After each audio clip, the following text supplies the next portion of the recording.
हाल चाल है भाइयों। देखो आज हम लोग बात करने वाले हैं टाइल स्पेसर्स के बारे में। टाइल स्पेसर्स जो कि हम लोग टाइल्स के बीच में यूज करते हैं, उनके बारे में आज कंप्लीट डिटेल में बात करने वाले हैं। जैसे कि टाइल स्पेसर्स होता क्या है, क्या साइज में अवेलेबल होता है, कैसे इसका क्वांटिटी डिटरमाइन करते हैं कि कितने क्वांटिटी में लगेगा, और इसके एडवांटेजेस और डिसएडवांटेजेस क्या होते हैं। आज इन सारी चीजों के बारे में हम लोग कंप्लीट डिटेल में बात करते हैं। ठीक है, तो चलो वीडियो को अपने स्टार्ट करते हैं। सबसे पहली चीज तो अपना टाइल स्पेसर्स होता क्या है। देखो टाइल स्पेसर्स ना बहुत ही लाइट वेट प्लास्टिक ऑब्जेक्ट होता है, और उसका शेप होता है टी शेप या फिर क्रॉस शेप। पर्पस क्या सर्व होता है, तो पर्पस सर्व करता है दो टाइल्स के बीच में प्रॉपर स्पेस मेंटेन करता है। आप सामने देख सकते हो कि ये टी शेप का या फिर क्रॉस शेप का, ठीक है, इस तरीके का अपना टाइल स्पेसर्स रहता है। और इस स्पेसर को यूज करके जो जॉइंट क्रिएट होता है उसको हम लोग कहते हैं स्पेसर जॉइंट। ठीक है, एक तो ये हो गया कि हमने ये टाइल स्पेसर लगाया, ठीक है, उसकी वजह से बीच में गैप आ जाता है।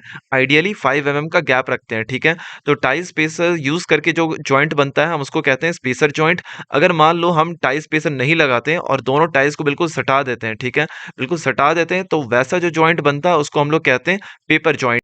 ये जो टाइल स्पेसर यूज करके जो अपना जो जॉइंट बनता है, आइडियली क्या 5 यूज किया जाता है, और इसके बीच में ना आप प्रॉपरली ग्राउट भर दोगे और उसके बाद ये बहुत ही बेहतरीन या फिर बहुत फिनिश लुक आ जाता है इसमें। ठीक है, जो अपना टाइल स्पेसर्स होता है इसका अलग अलग साइज आता है।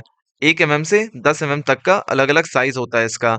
और ये 1 से 10 तक का क्यों रेंज रहता है, बेसिकली लाइक किस तरीके का काम हो रहा है उसके बेसिस पे, या फिर कहाँ पे आप टाइल्स लगा रहे हो उसके बेसिस पे साइज वैरी करता है। जैसे अगर मान लो बहुत बड़े एरिया में अगर आप टाइल्स लगा रहे हो तो वहां पे क्या 6 से 8 का स्पेसर यूज करते हैं। और अगर मान लो आप जनरली रेसिडेंशियल कंस्ट्रक्शन कर रहे हो तो वहां पे 5 का आइडियली टाइल स्पेसर यूज किया जाता है। अब बात करते हैं अपने टाइल स्पेसर की क्वांटिटी डिटर्मिनेशन के लिए। हम कैसे पता करेंगे कि हमें कितना पीसेस टाइल स्पेसर खरीदना होगा। इसका फॉर्मूला एक सिंपल सा है।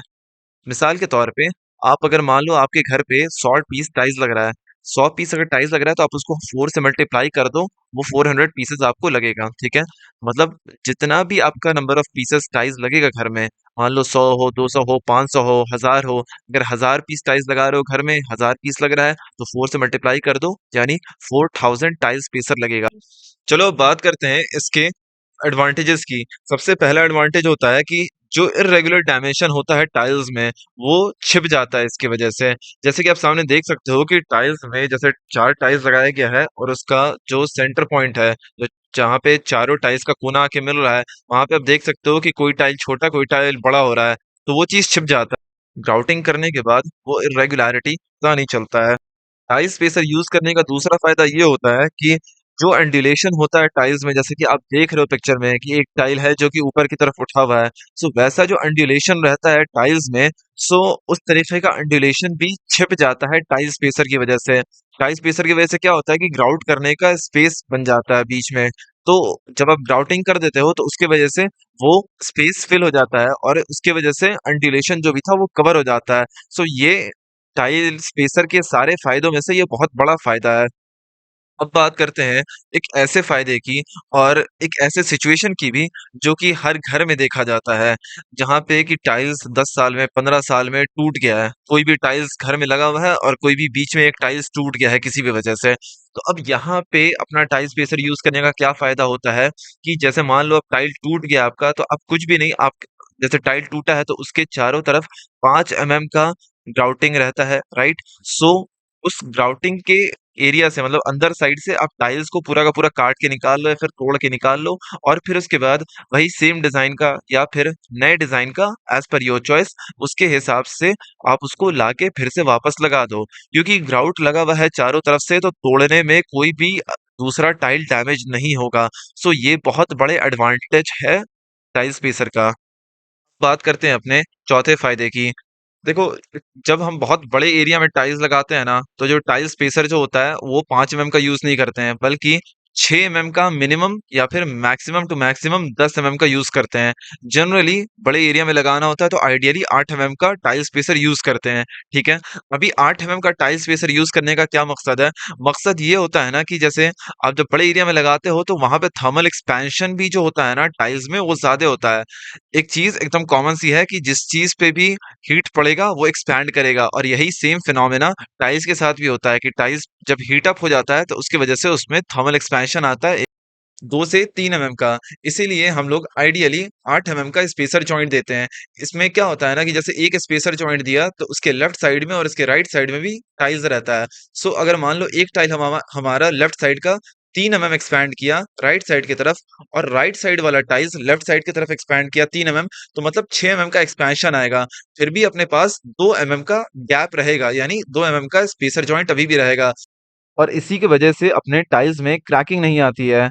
अगर सपोज कर लो एक दूसरा सिचुएशन जहाँ पे कि स्पेसर जॉइंट नहीं दिया गया होता और पेपर जॉइंट दे दिया गया होता, यानी दो टाइल्स को बिल्कुल मिला के लगा दिया गया होता, तो वहां पे अगर थर्मल एक्सपेंशन होता तो एक टाइल्स दूसरे टाइल्स के ऊपर चढ़ने की कोशिश करता और उस केस में ना टाइल्स अपना टूट जाता।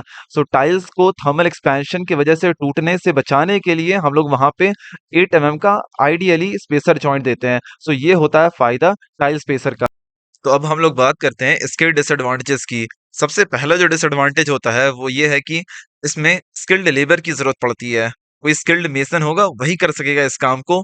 आपका कोई जनरल लेबर या फिर डेली लेबर वो नहीं कर सकेगा इस काम को। उसको ये बात समझ में ही नहीं आएगी कि किस तरीके से इसकी मेजरमेंट की जाती है। ये तो सिर्फ टाइल स्पेसर की बात किया मैंने इसमें, बाकी इसमें और भी सारे लेवल लिए जाते हैं और इसको मेजरमेंट करके प्रॉपर लगाया जाता है। सो वो जनरल लेबर नहीं कर सकेगा इस चीज़ को। सो इसमें स्किल्ड मेसन की ज़रूरत पड़ती है। दूसरा जो बहुत बड़ा डिसएडवांटेज है वो ये है कि इसमें एक्स्ट्रा ग्राउटिंग मटेरियल की ज़रूरत पड़ती है। बिकॉज़ हमने 5 या फिर 8 का स्पेसर जॉइंट दिया है, उसकी वजह से ग्राउटिंग मटेरियल की जो रिक्वायरमेंट है वो इंक्रीज़ हो जाती है। सारे डिसएडवांटेजेस में सबसे बड़ा डिसएडवांटेज ये तीसरे नंबर का डिसएडवांटेज है। क्या है कि कॉस्ट बहुत इंक्रीज कर जाता है जब आप स्पेसर जॉइंट देते हो तो। क्यों कॉस्ट इंक्रीज कर जाता है? क्योंकि आपको एक तो पहले स्किल्ड लेबर चाहिए होगा या फिर स्किल्ड मेसन चाहिए होगा इस टाइल्स को फिट करने के लिए। फिर दूसरी चीज, आपका ग्राउटिंग मटेरियल का जो भी रिक्वायरमेंट है वो बढ़ जाता है। फिर उसके बाद ज्यादा नंबर ऑफ स्पेसर बार लगता है, स्पेसर बार की भी जो रिक्वायरमेंट होती है वो ज्यादा हो जाती है। और जब इस तरीके से आपको स्किल्ड वर्क चाहिए होता है, ऐसा वर्क जिसमें इपॉक्सी भरना है, टाइल्स भी इंस्टॉलेशन करना है, तो इसमें क्या होता है कि जो मैन आवर्स की जो ज़रूरत होती है, वो भी इंक्रीज़ कर जाती है, जिसकी वजह से ओवरऑल अपना कॉस्ट इंक्रीज़ कर जाता है। सो ये होता है इसका सबसे बड़ा डिसएडवांटेज। सो ये था भाइयों complete information, A to Z information tile spacer के बारे में। देखो, और शायद ही ऐसा कंप्लीट इन्फॉर्मेशन एक वीडियो में आपको मिले यूट्यूब पे। सो देखो, और बहुत सारा मेरा कंटेंट आने वाला है इसी तरीके से, इसी तरीके का बहुत सारा कंटेंट आने वाला है मेरे चैनल पे। सो ज़रूर से मेरे चैनल को सब्सक्राइब कर लो और देखो मेरे इस वीडियो को अपने दोस्तों के साथ शेयर कर दो। और चलो अगले वीडियो में मिलते हैं, तब तक के लिए थैंक यू।